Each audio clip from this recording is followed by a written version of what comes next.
അങ്ങനെ സംസ്ഥാന പോലീസ് മേധാവി റവാഡ ചന്ദ്രശേഖർ ചുമതല ഏറ്റെടുത്ത ശേഷം ആദ്യമായി അദ്ദേഹം ഒരു ഔദ്യോഗിക പരിപാടിയിൽ പങ്കെടുക്കുന്ന അങ്ങ് കണ്ണൂരിലാണ്. അതെ, കണ്ണൂരിൽ മുഖ്യമന്ത്രി പങ്കെടുക്കുന്ന അവലോകന യോഗം പുരോഗമിക്കുകയാണ്. DGP റവാഡ ചന്ദ്രശേഖറും യോഗത്തിൽ പങ്കെടുക്കുന്നുണ്ട്.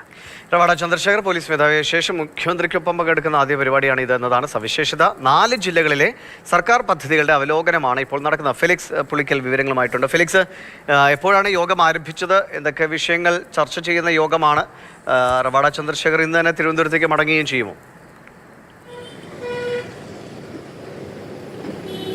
ദിവിഷ, ഏതായാലും ASP ആയി ആദ്യം ചുമതലയേറ്റതും കണ്ണൂർ ജില്ലയിൽ, ഇപ്പോൾ DGP ആയി വരുമ്പോഴും ആദ്യ പരിപാടിയിൽ പങ്കെടുക്കുന്നതും കണ്ണൂർ ജില്ലയിൽ എന്ന കൗതുകമുണ്ട്.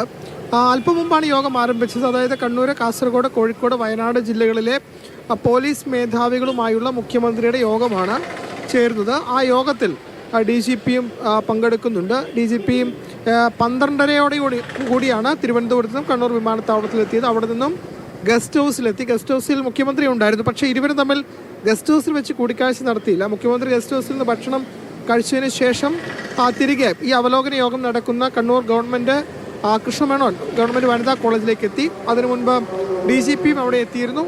തുടർന്ന് മുഖ്യമന്ത്രി എത്തിയ സമയത്ത് DGP സല്യൂട്ട് നൽകി മുഖ്യമന്ത്രിയെ സ്വീകരിച്ചു. തുടർന്നാണ് ഈ യോഗത്തിലേക്ക് പോയത്. ഏതായാലും പ്രധാനപ്പെട്ട യോഗം ചേർന്നു. അതിനപ്പുറം DGP ആയതിനു ശേഷം മുഖ്യമന്ത്രിക്കൊപ്പം യോഗത്തിൽ ആദ്യമായി DGP പങ്കെടുക്കുന്നത് എന്നതുകൂടിയാണ് യോഗത്തിൻ്റെ പ്രത്യേകത.